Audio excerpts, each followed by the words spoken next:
Você provavelmente já viu que os grandes caminhões têm o escapamento assim, um par de torres cromadas que se elevam majestosamente atrás da cabine, apontando diretamente para o céu como chaminés industriais. E provavelmente pensou que é algo puramente decorativo, ou que os caminhoneiros fazem isso apenas para personalizar seus caminhões e se destacar. E você pensou isso porque também já viu outros caminhões que têm o escapamento lá embaixo, discretamente escondido sob o chassi. A verdade é que o motivo é muito mais interessante e complexo do que parece à primeira vista. E isso nos leva a entender duas tradições do transporte que cresceram em mundos totalmente diferentes, em continentes separados, e que, sem querer, definiram como são, como soam e como trabalham os caminhões que vemos hoje circulando pelas estradas. Mas antes de revelar todos os segredos por trás dessa decisão de engenharia, se você é fascinado por entender como as coisas funcionam, dê um like no vídeo e se inscreva no canal para mais conteúdo como este, que revela o que acontece nos bastidores. Agora sim, vamos começar a descobrir a verdade. O nascimento das torres cromadas. Para começar, é preciso lembrar algo fundamental sobre a construção de caminhões pesados. A parte de baixo de um caminhão pesado está absolutamente lotada até o limite com componentes essenciais. As travessas do chassi reforçado, tanques de combustível gigantes que podem conter até 1000 litros, linhas de ar comprimido, suspensão complexa com múltiplos pontos de articulação, baterias de alta capacidade, tudo compete ferozmente pelo espaço limitado. E além disso, tudo isso gera um calor intenso. Vibra constantemente com cada irregularidade da estrada e deixa muito pouca margem disponível para instalar um sistema tão quente e delicado como o escapamento, que pode atingir temperaturas superiores a 500 graus Celsius. Nesse contexto complicado, levar o escapamento para cima fazia todo o sentido do mundo do ponto de vista prático. Afastava-o do chassi congestionado, evitava batidas com pedras ou detritos em estradas de terra, mantinha-o longe de poças e água acumulada em estradas em mau estado. E também expelia os gases tóxicos acima do fluxo de pedestres e veículos, reduzindo incômodos e riscos no trânsito urbano intenso. Por isso, no início dos anos 40 na América do Norte, durante a Segunda Guerra Mundial, o escapamento vertical não foi uma moda passageira.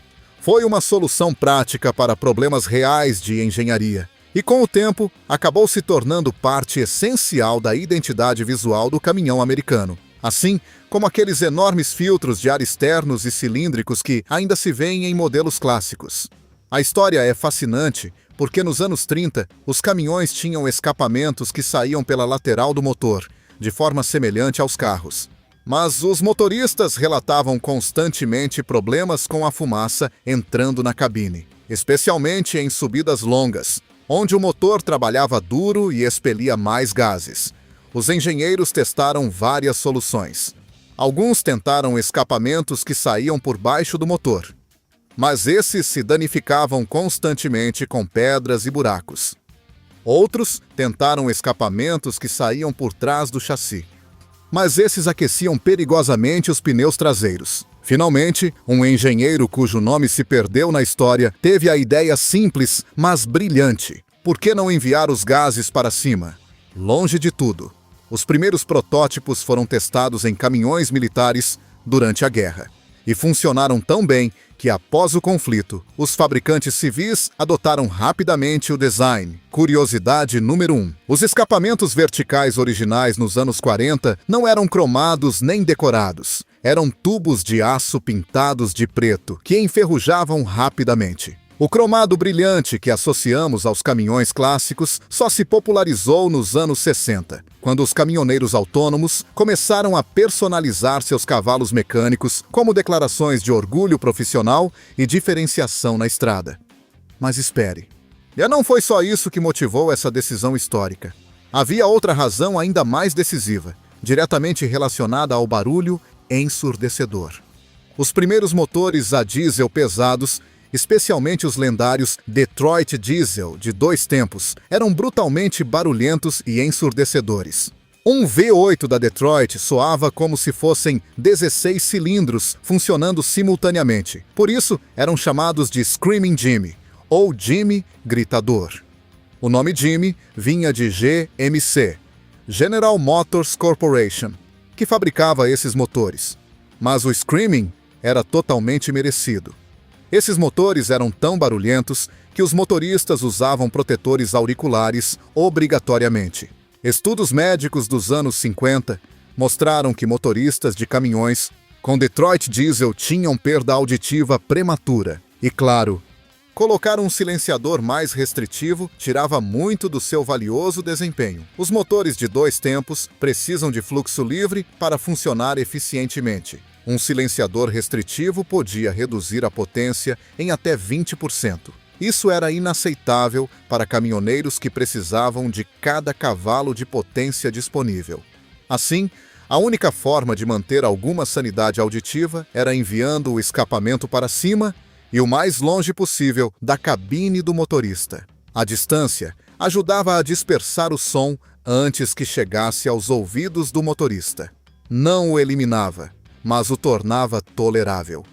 Alguns caminhoneiros veteranos contam que era possível identificar um Detroit Diesel a quilômetros de distância apenas pelo som. Um rugido contínuo e estridente que não se parecia com nenhum outro motor. E há mais razões técnicas que os engenheiros descobriram com o tempo. Nos caminhões com cabine-leito, onde o motor precisava permanecer ligado por horas para alimentar o sistema de climatização, era crítico afastar os gases do espaço onde o motorista dormia por várias horas. As torres elevadas resolviam isso perfeitamente, sem exigir sistemas complexos. Dispersavam o dióxido de carbono e as partículas a uma altura segura, longe da respiração humana. Havia também um importante benefício térmico que os engenheiros descobriram. Ao estar completamente exposto ao ar ambiente, o escapamento vertical resfriava muito melhor. Algo vital em motores gigantes que expeliam enormes quantidades de gases a altíssima temperatura. Além disso, ao manter o escapamento em cima, evitavam-se interferências com a suspensão traseira, com o chassi flexível e com componentes sensíveis ao calor. Isso reduzia significativamente os riscos de incêndio e liberava o espaço inferior para outros sistemas que, sim, precisavam obrigatoriamente estar ali. Curiosidade número 2. Durante a Segunda Guerra Mundial, os caminhões militares americanos usavam escapamentos verticais principalmente para atravessar rios e trechos alagados profundos. O escapamento elevado evitava que a água entrasse no motor quando atravessavam até 1 metro de profundidade. Essa prática militar influenciou diretamente o design de caminhões comerciais posteriores.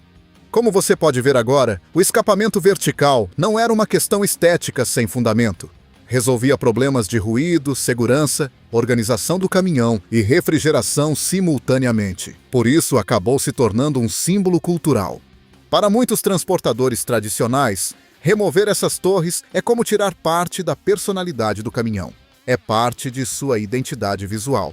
Mas como o mundo do transporte é muito mais amplo que as rodovias norte-americanas, em regiões com ruas estreitas, curvas muito fechadas e caminhões de cabine avançada e compacta, especialmente na Europa densamente povoada, o escapamento vertical simplesmente não funciona fisicamente.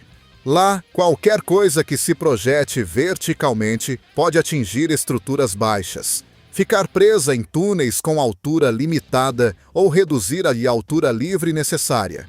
Por isso, os caminhões europeus, quase sempre de cabine avançada sobre o motor, precisam aproveitar cada centímetro sem nada que atrapalhe ou se projete desnecessariamente. E é aí que entra o protagonista da era moderna, o escapamento horizontal e discreto, a revolução horizontal europeia. Sua vantagem não é apenas o tamanho compacto, é a aerodinâmica superior cuidadosamente calculada. Os fabricantes europeus buscam que a parte traseira da cabine fique o mais próximo possível do reboque para suavizar o fluxo de ar turbulento.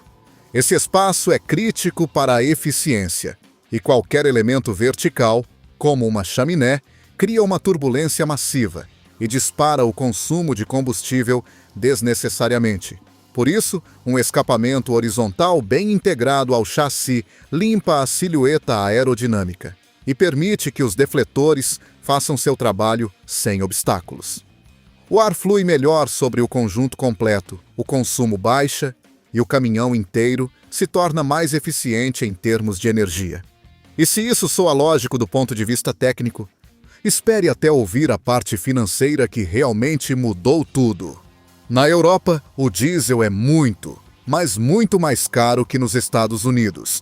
Falamos de quase o dobro do preço por litro em alguns países. Cada ponto de eficiência conta no bolso.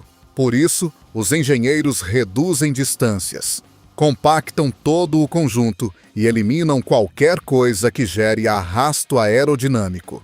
De fato, estima-se que um caminhão de teto baixo com escapamento vertical e sem defletor pode consumir mais de 5% a mais em comparação com um com escapamento horizontal e defletores bem projetados. E no transporte comercial, 5% é uma fortuna, especialmente quando você multiplica pela quantidade de frotas que uma empresa internacional pode ter. Imagine uma empresa com 200 caminhões. Cada um percorre, em média, 150 mil quilômetros por ano. Uma diferença de 5% no consumo significa milhares de litros desperdiçados anualmente. Curiosidade número 3. Um caminhão europeu moderno com escapamento horizontal pode economizar até 1.500 litros de diesel por ano em comparação com um de escapamento vertical sem otimização aerodinâmica. Em uma frota de 100 caminhões, isso representa uma economia de mais de $200 mil anuais apenas em combustível. Os números não mentem, e os contadores das empresas sabem disso perfeitamente. Por isso, na Europa, é raro ver escapamentos verticais em caminhões novos. Simplesmente não faz sentido economicamente. E aqui entra outro fator que muitos não consideram: o peso total. Um sistema de escapamento vertical completo, com seus suportes, braçadeiras reforçadas e tubulação extra, pode pesar entre 50 e 80 quilos a mais que um horizontal.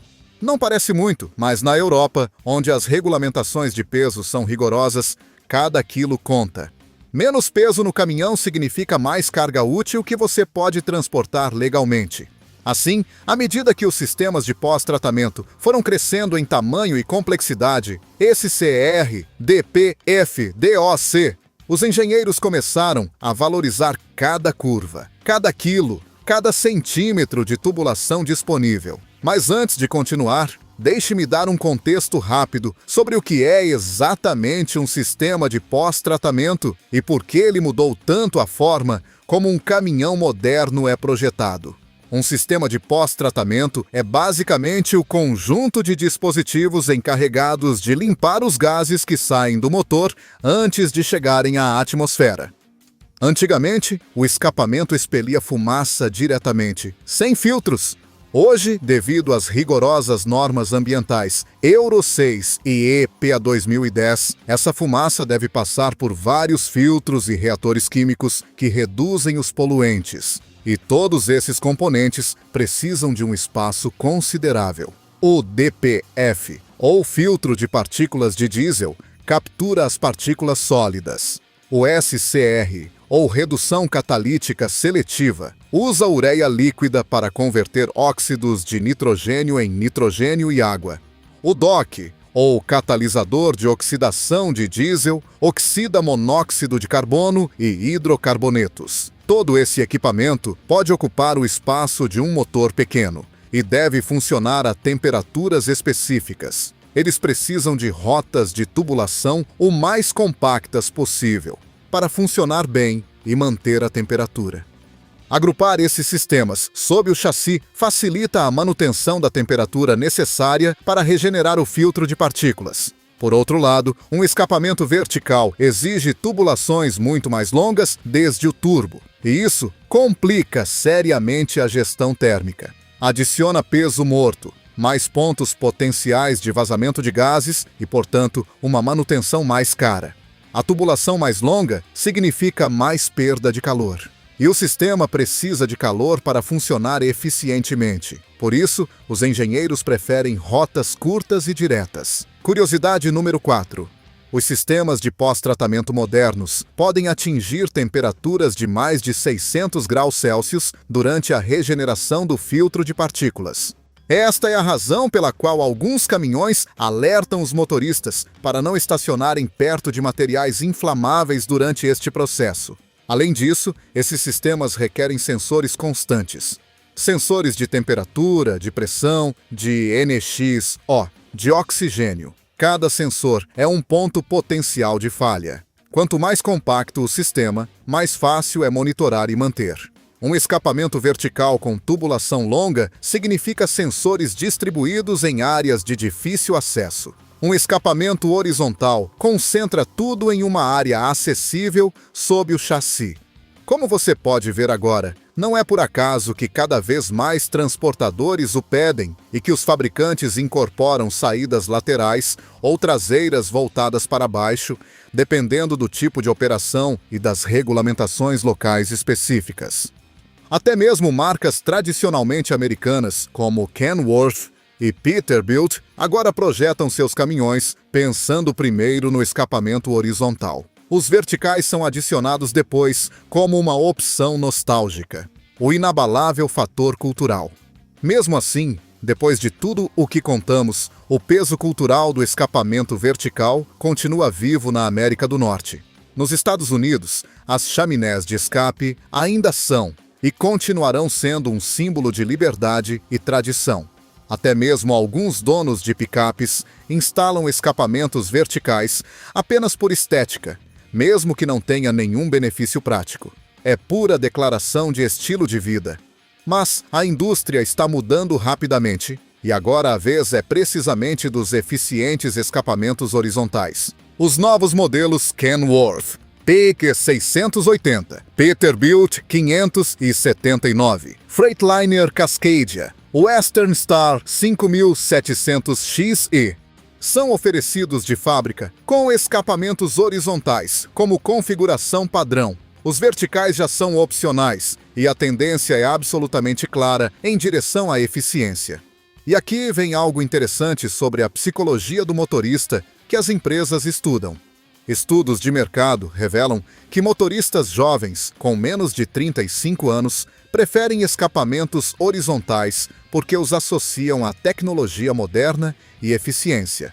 Enquanto motoristas com mais de 20 anos de experiência na estrada preferem os verticais porque os conectam emocionalmente com a tradição do transporte. É um choque de gerações dentro da mesma indústria. As empresas de transporte também têm suas preferências baseadas em dados concretos. As grandes frotas preferem os horizontais porque reduzem custos mensuráveis de manutenção e combustível. Os caminhoneiros autônomos preferem os verticais porque lhes dão uma identidade distinta na estrada. Um caminhão é seu cartão de visita sobre rodas. Curiosidade número 5. Na Austrália, onde as distâncias são extremas e os rodotrens podem ter até 4 reboques, o debate entre escapamento vertical e horizontal foi resolvido com uma solução intermediária única. Muitos caminhões australianos usam sistemas de escapamento duplo, com uma saída horizontal para eficiência e um pequeno escapamento vertical para dispersar gases longe dos reboques traseiros, onde os motoristas de apoio trabalham. Há também considerações climáticas importantes. Em regiões com muita neve, como o Canadá ou a Escandinávia, os escapamentos horizontais podem acumular gelo e entupir perigosamente. Os verticais evitam este problema, dispersando o vapor quente antes que ele congele. Em áreas desérticas com muita poeira, como o Oriente Médio ou a Austrália, os escapamentos horizontais podem levantar nuvens de poeira que reduzem a visibilidade. Os verticais lançam os gases bem acima da estrada, evitando isso. São detalhes que parecem menores, mas que afetam as operações diárias. E depois, há a manutenção diferenciada que os mecânicos conhecem bem. Um escapamento vertical é mais fácil de inspecionar visualmente por fora. Um escapamento horizontal exige que o mecânico entre debaixo do caminhão com equipamento de elevação. Mas o vertical está mais exposto a danos por galhos baixos ou estruturas em áreas urbanas. O horizontal está protegido pelo chassi. Mas aqui vem algo que poucos ainda estão considerando. O que acontecerá com os escapamentos quando os caminhões se tornarem totalmente elétricos? Os caminhões elétricos não precisam de escapamentos tradicionais porque não há combustão. Mas os caminhões a hidrogênio, que usam células de combustível, produzem sim uma exaustão, mesmo que seja apenas vapor de água. Esse vapor sairá na vertical ou na horizontal? Os protótipos atuais, como o Nikola Tre e o Hyundai Xcient, usam pequenos escapamentos horizontais porque o vapor não é tóxico. Eles não precisam de altura por segurança. Mas alguns engenheiros argumentam que o vapor em grande volume pode criar problemas de visibilidade em climas frios. Imagine um caminhão expelindo nuvens de vapor branco no inverno. Poderia reduzir a visibilidade para outros motoristas. Por isso, alguns desígnios experimentais estão considerando escapamentos verticais curtos para caminhões a hidrogênio. Outro fator interessante do futuro é o som. Os caminhões elétricos são silenciosos. Silenciosos demais, segundo alguns. As regulamentações europeias já exigem que veículos elétricos emitam sons artificiais em baixas velocidades para alertar os pedestres. Alguns fabricantes estão considerando projetar escapamentos decorativos falsos que emitam som eletrônico. Parece ridículo, mas faz sentido. Os caminhoneiros tradicionais sentem que seus caminhões perdem a personalidade sem o ronco característico. Um escapamento falso com alto-falantes poderia satisfazer essa necessidade emocional. E há empresas trabalhando nisso. Não é brincadeira. A transição será gradual. Os caminhões a diesel continuarão dominando por décadas em certas regiões, especialmente na América Latina, África e partes da Ásia, onde a infraestrutura elétrica é limitada. Lá, os escapamentos verticais tradicionais permanecerão. Mas na Europa e na América do Norte, cada vez mais frotas estão encomendando caminhões com escapamentos horizontais, pensando no futuro. Porque quando eventualmente substituírem esses caminhões por elétricos, a transição será mais fácil se o design já for moderno. É um pensamento estratégico de longo prazo. A próxima vez que você vir um caminhão na estrada, basta seguir a rota de seus gases para ler em silêncio a filosofia completa com a qual ele foi concebido. Se aponta para o céu, você verá a tradição americana, liberdade individual e a prioridade do motorista autônomo. Se esconde sob o chassi, você verá a eficiência europeia, otimização de custos e a prioridade da empresa. Mas o mais importante é isto, que você deve entender claramente. Ambos estão certos em seus próprios contextos e ambos resolvem problemas reais de forma eficaz. Não existe uma resposta correta universal, apenas respostas corretas para situações específicas, dependendo da geografia, economia, regulamentações e cultura. Se esta análise profunda te ajudou a entender melhor tudo o que acontece ao redor de um simples cano de escape, não se esqueça de nos apoiar com um like e me conte nos comentários que tipo de caminhão você prefere e por quais razões específicas. Compartilhe também se conhece outros fatos curiosos sobre caminhões. Nos vemos no próximo vídeo sobre o mundo do transporte.